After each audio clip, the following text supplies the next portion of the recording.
From the White House in the office of the President of the United States, we present an address by Dwight D. Eisenhower.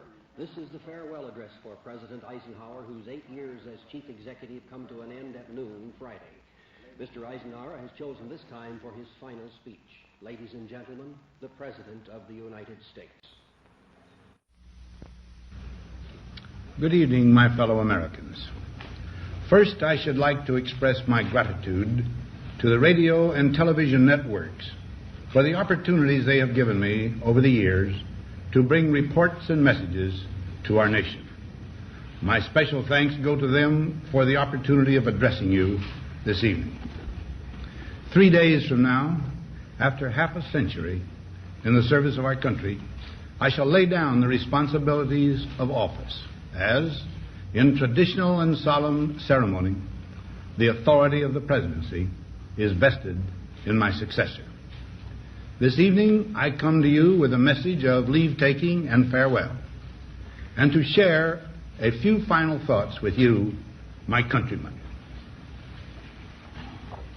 Like every other citizen, I wish the new president and all who will labor with him Godspeed. I pray that the coming years will be blessed with peace and prosperity for all. Our people expect their president and the Congress to find essential agreement on issues of great moment, the wise resolution of which will better shape the future of the nation. My own relations with the Congress, which began on a remote and tenuous basis when, long ago, a member of the Senate appointed me to West Point, have since ranged to the intimate during the war and immediate post-war period, and finally to the mutually interdependent during these past 8 years. In this final relationship, the Congress and the administration have, on most vital issues, cooperated well to serve the nation good rather than mere partisanship, and so have assured that the business of the nation should go forward. So my official relationship with the Congress ends in a feeling, on my part, of gratitude that we have been able to do so much together. We now stand 10 years past the midpoint of a century that has witnessed 4 major wars among great nations. 3 of these involved our own country. Despite these holocausts, America is today the strongest, the most influential, and most productive nation in the world. Understandably proud of this preeminence, we yet realize that America's leadership and prestige depend not merely upon our unmatched material progress, riches, and military strength, but on how we use our power in the interest of world peace and human betterment. Throughout America's adventure in free government, our basic purposes have been to keep the peace, to foster progress in human achievement, and to enhance liberty, dignity, and integrity among peoples and among nations. To strive for less would be unworthy of a free and religious people.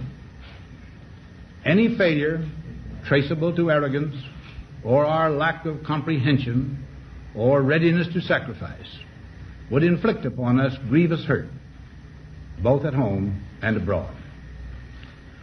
Progress toward these noble goals is persistently threatened by the conflict now engulfing the world.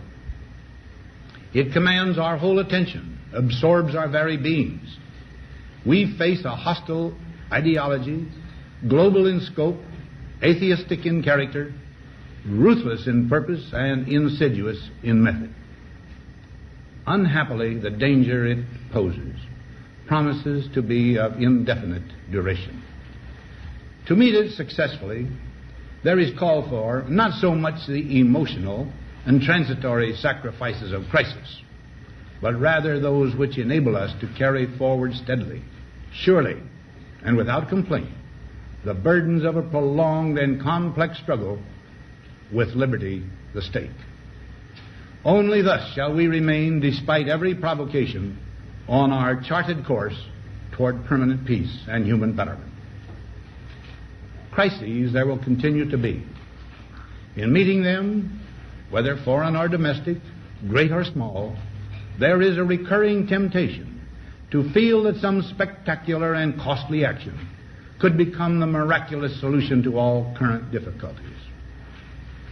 A huge increase in newer elements of our defenses, development of unrealistic programs to cure every ill in agriculture, a dramatic expansion in basic and applied research. These and many other possibilities, each possibly promising in itself, may be suggested as the only way to the road we wish to travel. But each proposal must be weighed in the light of a broader consideration, the need to maintain balance in and among national programs. Balance between the private and the public economy. Balance between the cost and hoped-for advantages. Balance between the clearly necessary and the comfortably desirable. Balance between our essential requirements as a nation and the duties imposed by the nation upon the individual. Balance between actions of the moment and the national welfare of the future. Good judgment seeks balance in progress. Lack of it eventually finds imbalance and frustration. The record of many decades stands as proof that our people and their government have, in the main, understood these truths and have responded to them well in the face of threat and stress. But threats, new in kind or degree, constantly arise. Of these I mention two only. A vital element in keeping the peace is our military establishment. Our arms must be mighty, ready for instant action, so that no potential aggressor may be tempted to risk his own destruction. Our military organization today bears little relation to that known of any of my predecessors in peacetime, or indeed by the fighting men of World War II or Korea. Until the latest of our world conflicts, the United States had no armaments industry. American makers of plowshares could, with time and as required, make swords as well. But we can no longer risk emergency improvisation of national defense. We have been compelled to create a permanent armaments industry of vast proportions. Added to this, 3.5 million men and women are directly engaged in the defense establishment. We annually spend on military security alone more than the net income of all United States corporations. Now, this conjunction of an immense military establishment and a large arms industry is new in the American experience. The total influence, economic, political, even spiritual, is felt in every city, every state house, every office of the federal government. We recognize the imperative need for this development, yet we must not fail to comprehend its grave implications. Our toil, resources, and livelihood are all involved. So is the very structure of our society. In the councils of government, we must guard against the acquisition of unwarranted influence, whether sought or unsought, by the military-industrial complex. The potential for the disastrous rise of misplaced power exists and will persist. We must never let the weight of this combination endanger our liberties or democratic processes. We should take nothing for granted. Only an alert and knowledgeable citizenry can compel the proper meshing of the huge industrial and military machinery of defense with our peaceful methods and goals, so that security and liberty may prosper together. Akin to and largely responsible for the sweeping changes in our industrial military posture has been the technological revolution during recent decades. In this revolution, research has become central. It also becomes more formalized, complex, and costly. A steadily increasing share is conducted for, by, or at the direction of the federal government. Today, the solitary inventor, tinkering in his shop, has been overshadowed by task forces of scientists. in laboratories and testing fields. In the same fashion, the free university, historically the fountainhead of free ideas and scientific discovery, has experienced a revolution in the conduct of research. Partly because of the huge costs involved, a government contract becomes virtually a substitute for intellectual curiosity. For every old blackboard, there are now hundreds of new electronic computers. The prospect of domination of the nation's scholars by federal employment, project allocations, and the power of money is ever present and is gravely to be regarded.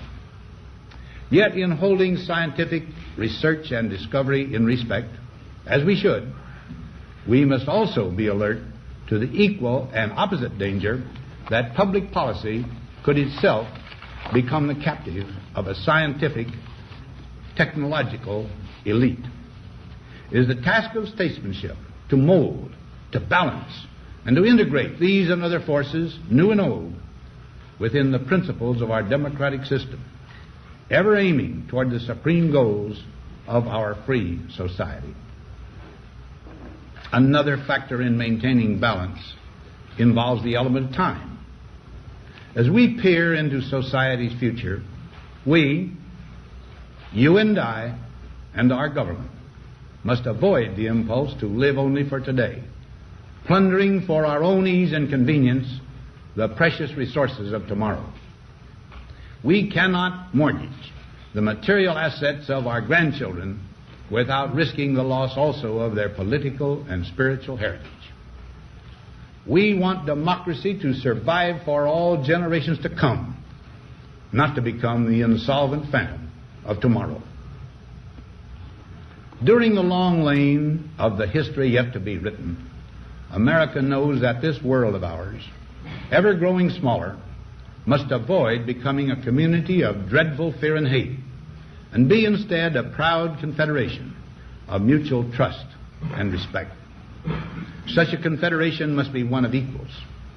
The weakest must come to the conference table with the same confidence as do we, protected as we are by our moral, economic, and military strength.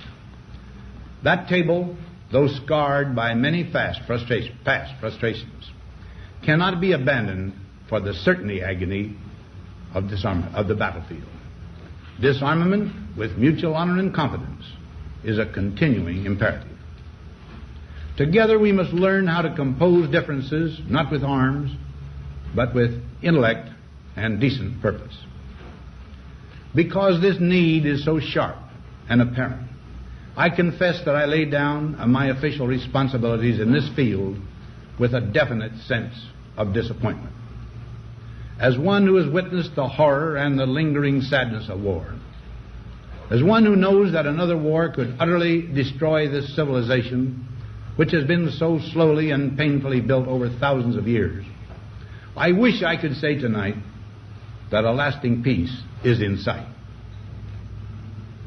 Happily, I can say that war has been avoided. Steady progress toward our ultimate goal has been made, but so much remains to be done. As a private citizen, I shall never cease to do what little I can to help the world advance along that road. So in this, my last good night to you as your president, I thank you for the many opportunities you have given me for public service in war and in peace. I trust in that service, you find some things worthy. As for the rest of it, I know you will find ways to improve performance in the future. You and I, my fellow citizens, need to be strong in our faith that all nations under God will reach the goal of peace with justice. May we be ever unswerving in devotion to principle, confident but humble with power, diligent in pursuit of the nation's great goals. To all the peoples of the world, I once more give expression to America's prayerful and continuing aspiration. We pray that peoples of all faiths, all races, all nations may have their great human needs satisfied that those now denied opportunity shall come to enjoy it to the full, that all who yearn for freedom may experience its spiritual blessings. Those who have freedom will understand also its heavy responsibility, that all who are insensitive to the needs of others will learn charity, and that the scourges of poverty, disease, and ignorance will be made disappear from the earth, and that in the goodness of time all peoples will come to live together in a peace guaranteed by the binding force of mutual respect and love. Now, on Friday noon, I am to become a private citizen. I am proud to do so. I look forward to it. Thank you, and good night.